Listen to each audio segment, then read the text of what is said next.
Hey folks, welcome into the show today. Thanks so much for tuning in with me live. If you are here live, I definitely want to thank you for that. We've got a good one for you today. And the whole premise of this is to how to start a voiceover business from scratch. So let's talk about it.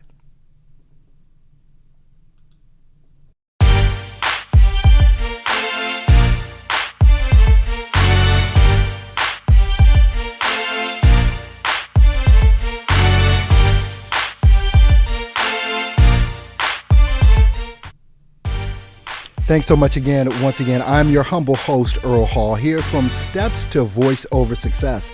And this show today is going to be a live one. So, hey, if you're in here with me live, go ahead and give me a shout out so I can give you a shout out back.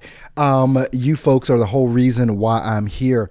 Also, while you're coming in, if you have a question, you could just put Q and a colon and then type your question, and then we can answer those.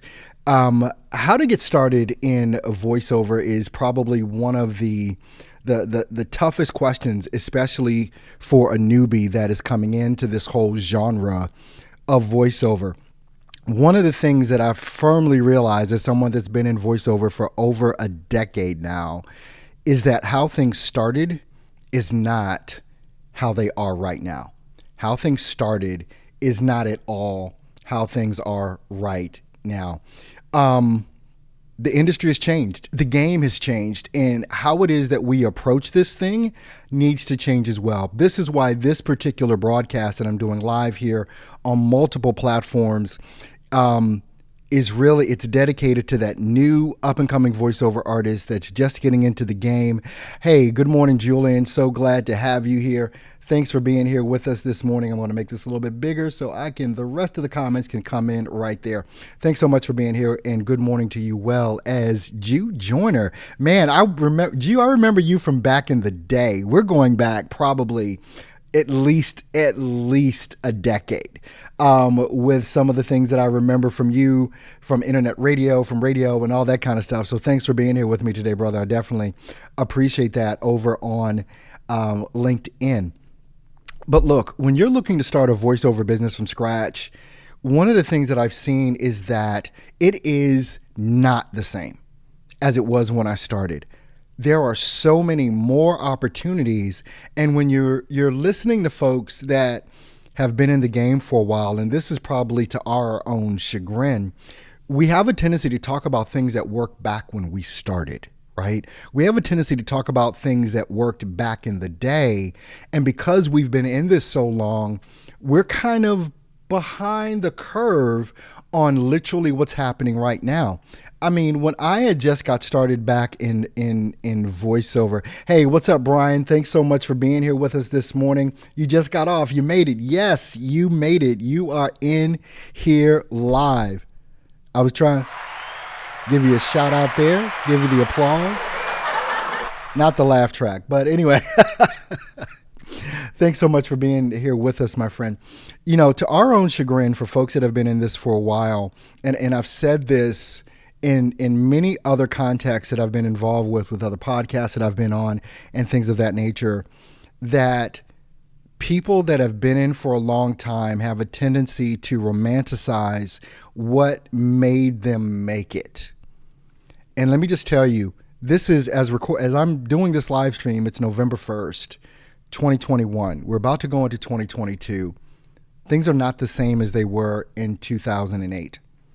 They're not the same as when I first got in, even before then, because back during that time, we were just getting online, right? When you think about this, YouTube just came out in like 2007. You know, and a lot of other things happen with that as well. And as you're coming in, just give me a shout out. I'll give you a shout out back in the comments. Let me know that you're here. Would definitely love to give you that shout out. If you have a question, just pose that with a Q, a capital Q and a colon, and then write out your question. Hey, Matthias, thank you so much for being here. Good morning to you as well, my friend. Thanks for being here on the show. So many times people, I think, are not getting as far as they can get because they're listening to old advice. They're listening to old advice. And this is the reason why I'm doing this particular broadcast. And what we're going to be talking about is how to start a voiceover business from scratch. Now, there are some key things that you must be aware of. Let's say you just got into this thing yesterday, right? What is the most important thing that you need to pay attention to? Well, let me just tell you, it's not your microphone. It is not the microphone that you use. I'm going to zoom in a bit here. It is not the microphone that you use. It's not. The most important thing that you want to key in on is that space that you are recording in. And we're going to go down a list here, and you probably saw that in the show notes if you read those as well. It is the space that you are recording in that is the most important part of your chain. If that part of your chain, meaning the environment that you record in, is not good, then nothing else down the chain is going to be good. I don't care how good of a mic you have. It's not going to matter. I don't care how great your interface is. I don't care how great and how much you love your DAW, your digital audio workstation, the thing that you record your voiceover in. I don't care how great you think that is not going to matter. If you don't put your main effort right out of the gate in your recording space, you're setting yourself up for a headache. You really are. You're setting yourself up for a headache. There's a video on this channel I did, it must have been 2-3 months ago, where I literally showed you how easy it was and how great it is to be able to go into, if you have one of those big walk-in closets like my wife does. I have a walk-in closet, but it is not nearly as massive as hers. But I went into her clothes closet, literally recorded. You were able to hear the sound quality of what it was that I was doing inside of that clothes closet. Hey, Amit, thank you so much for watching over on YouTube all the way from India. Welcome in, my friend. Namaste. Thanks for being here with us. So people get all excited. And a lot of what happens is in voiceover, especially with voiceover artists, they're gearheads. I'm a gearhead. I am definitely the biggest gearhead out here. I love gear. I wanted to get and still do want to get the best of the best. You guys have probably seen my office when I lived in Milwaukee, and the whisper room and all of that. And I'm going to say this emphatically. Because of the age that we live in right now, you can get away, especially if you have like one of those big clothes closets. I'm just going to say that. There's other ways to maneuver around this, and we'll talk about that. But if you have under $1,000, actually about $500, to get started is all you need in this industry.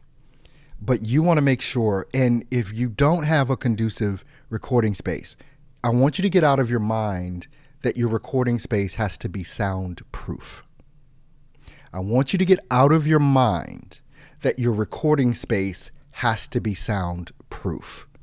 And as I'm going through all these things, if you have questions, just go ahead and type in your question in the comment or the chat or whatever. Just type a capital Q with a colon and then type out your question. And that way I'll be able to differentiate what's a comment and what's a question when you put it in there. And I'll be happy to answer those questions for you.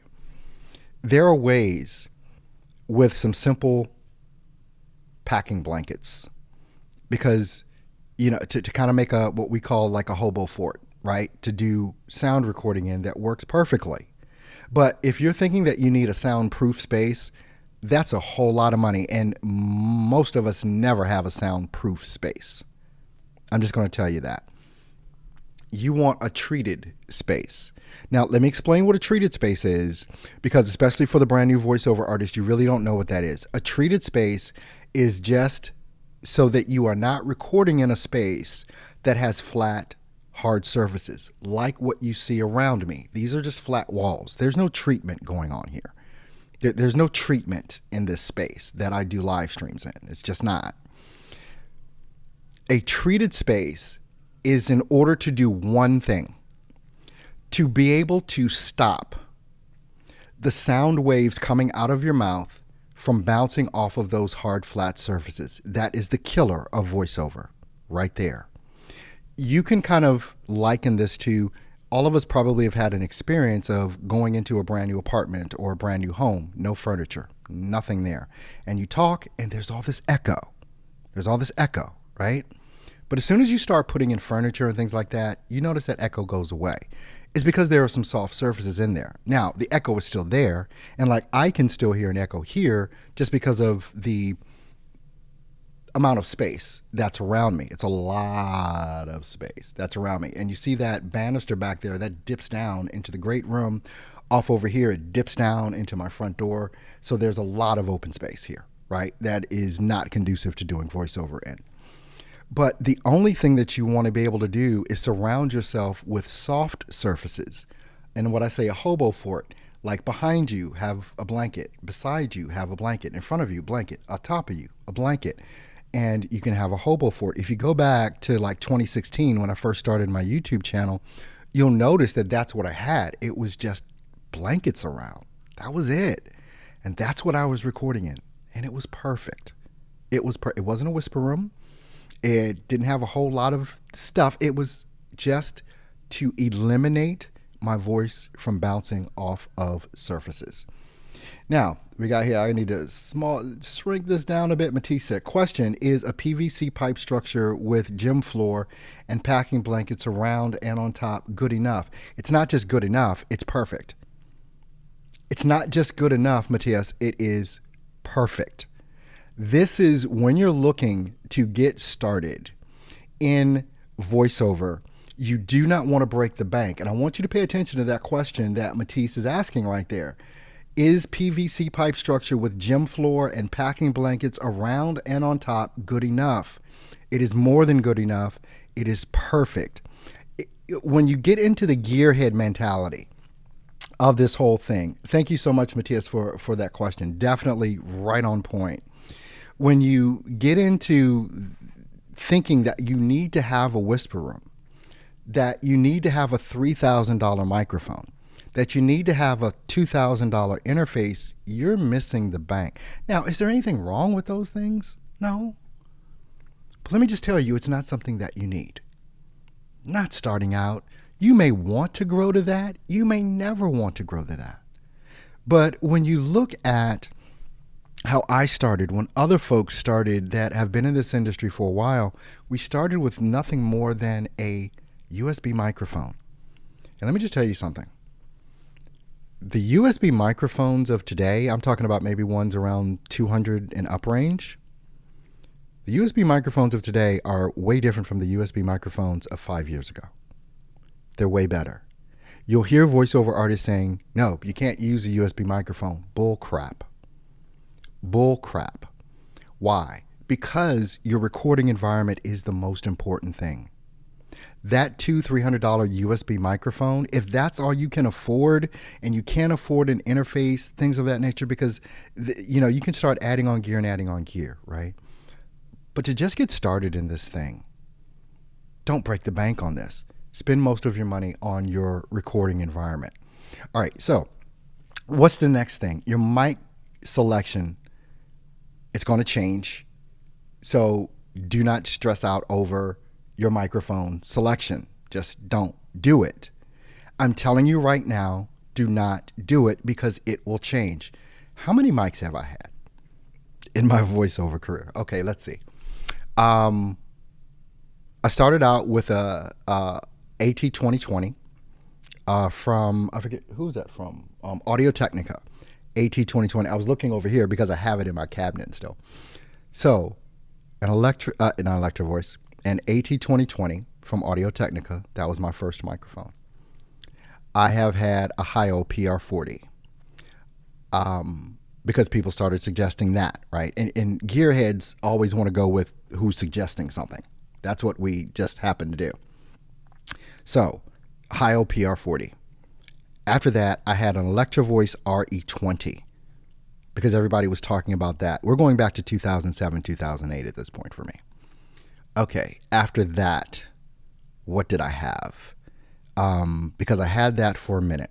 I've also had, and you've probably seen in some of my videos, Electro Voice RE320, which is the baby brother of the RE20 from Electro Voice. I have had a TLM 103. I've had the TLM 103. I have had the Sennheiser MKH 416. We're on 6 mics now. We're up to 6 microphones that I've had just in my voiceover career. The one that I've set, do you guys want to see the one I've settled on for my voiceover work? If you do, I'll show it to you. But if you need to put yes in the comments or something, I will show you the microphone that I've settled on, and you are going to be like thoroughly surprised. And it's not this one, which is a Shure SM7B.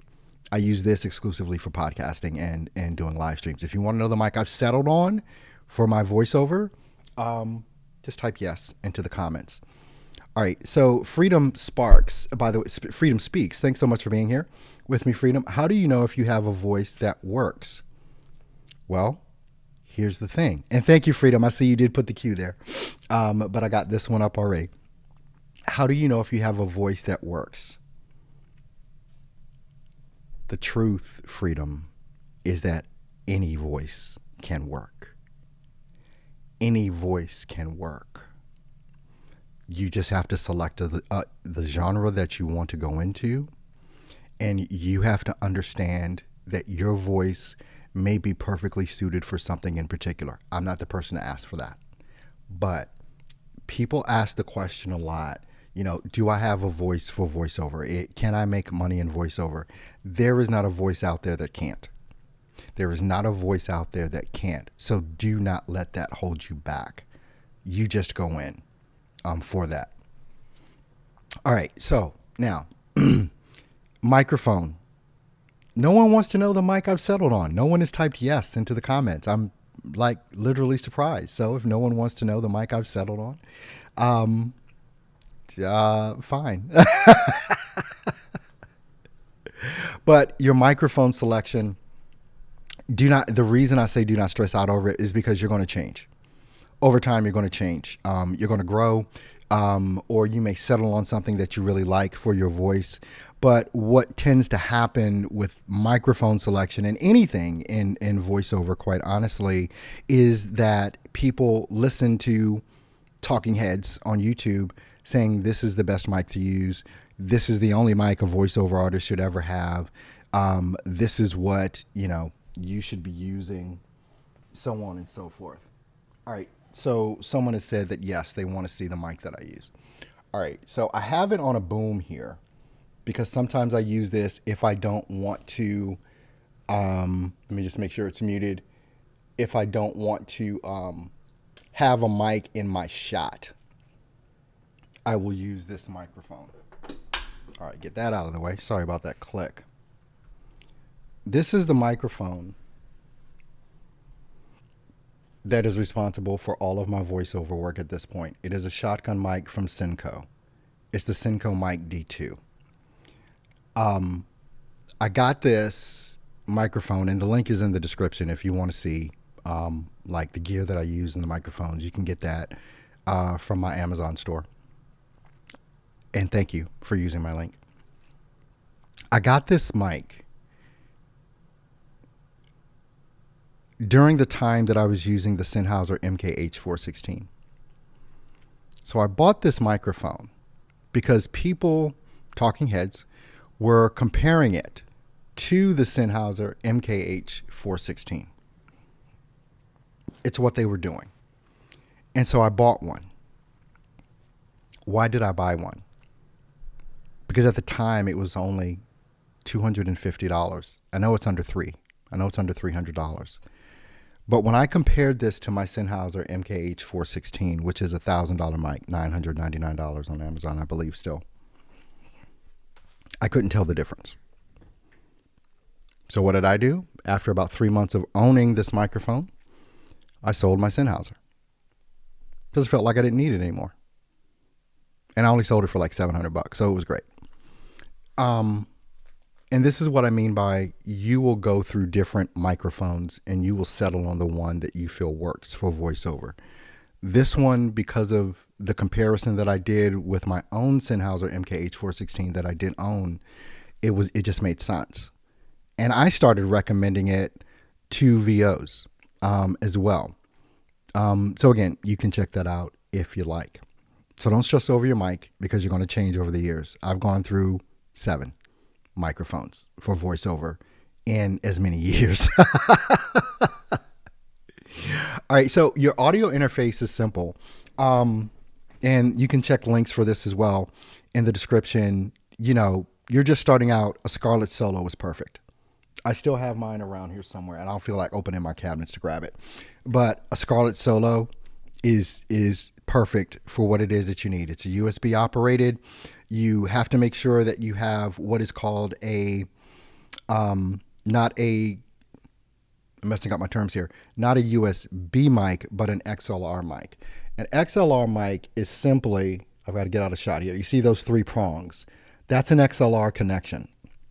And so you have to have an XLR mic, and then you get your Scarlett Solo, plug that in. The Scarlett Solo plugs in via USB into your computer, and now you're ready to go.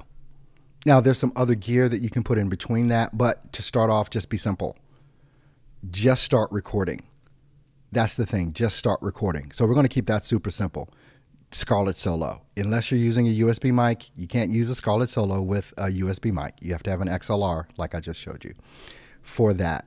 Now, here's a good question here, because people always ask about the digital audio workstation to use. What is the best digital audio workstation to use? I'm clearing my throat because I want you to hear me. I want you to hear me when I say this. People will tell you, no, you got to use Adobe Audition. I use Adobe Audition. No. You want to use whatever. There's so many different DAWs or digital audio workstations that are out there. It's crazy, right? People will you can use Audacity. It's a free download. The digital audio workstation that is best is the one that you know. The one that you have developed a workflow in that is fast. If you learn, let me just say this. If you learn Audacity, right, which is free, anyone can download Audacity. If you learn Audacity and you use it for 3 years, and then you're convinced that you need to move to something like Adobe Audition, you're going to have a learning curve, and it's going to be a big one. So you'll be faster using Audacity than you will take to learn Adobe Audition. Now, the reason I use Adobe Audition is because I was using Adobe Audition before it was called Adobe Audition. This is going back to 2007. I even forget what it was called back then. But I've always used that interface, so I've never switched to anything else because I know it inside and out. Now, if you're just starting and you haven't selected one, if you're financially challenged, you may want a free one. But I'm going to tell you right out of the gate, getting something that is just a bit more powerful. Now, not to say that you have to, because people have used and are using Audacity their entire career, the free software, okay? Something else for you not to stress out over. Don't let someone gas you up and say, oh, you need to get this. Use what works for you, please. Just use what works for you. That's all that needs to happen, is for you to use what works for you. This is not super hard. It is, just do it, right?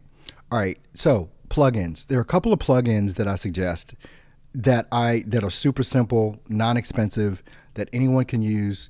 NS1 is a noise reduction plugin that works across any platform. You can pick that up from Waves, I believe. Those are just some key things. And a lot of the stuff that we're talking about today, and we'll continue to talk about, I have literally a free course on all of this. It's free. And the link is in the description. If you want to grab that, I'm serious, it's free. It's just a free course, and it's more impactful than a lot of paid courses that are out there, quite honestly, because I just want you to get the information. So if you want to pick up the free course, the link is in the description for this video, this live stream that we're doing right now. You can just look in the description and it says in all caps, free voiceover course. Just grab it. I put a lot of effort into this because I am here for the upcoming voiceover artist that is looking to start, build, and grow a successful voiceover business. I'm here for you. I'm going to be here every Monday, Wednesday, and Friday, the same time, 8 a.m. Eastern Standard Time. I want you to come with your questions. I'm going to be talking about a lot of things that no one else is talking about, quite honestly. Because as I said towards the top of the show, so many of us that have been in for years and years and years, they're still teaching things that worked for them a decade ago, 5 years ago. The game has changed. If you're not subscribed to this channel, I want you to subscribe. If you're watching me on anywhere but YouTube, I want you to go over to my YouTube channel and subscribe to that channel. It's just youtube.com/Earl Hall Studio. youtube.com/Earl Hall Studio.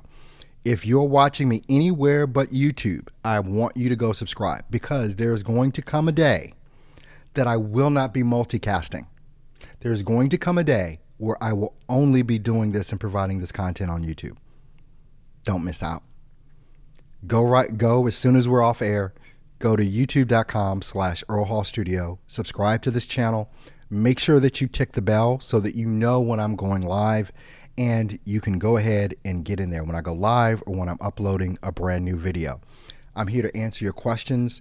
I'm here to make this a whole lot simpler than maybe what it has been for you, to be able to really get some great information. So every Monday, Wednesday, and Friday, I'll be here for you, 8 a.m. Eastern Standard Time. Go grab the free course. The link is in the description. Go check out my links in the description. See what's there. See what's available to you. And also subscribe to this channel, youtube.com/Earl Hall Studio. I hope this has been helpful for you folks today. Thank you so much for watching and tuning in. And I'll see you back here on Wednesday. You take care.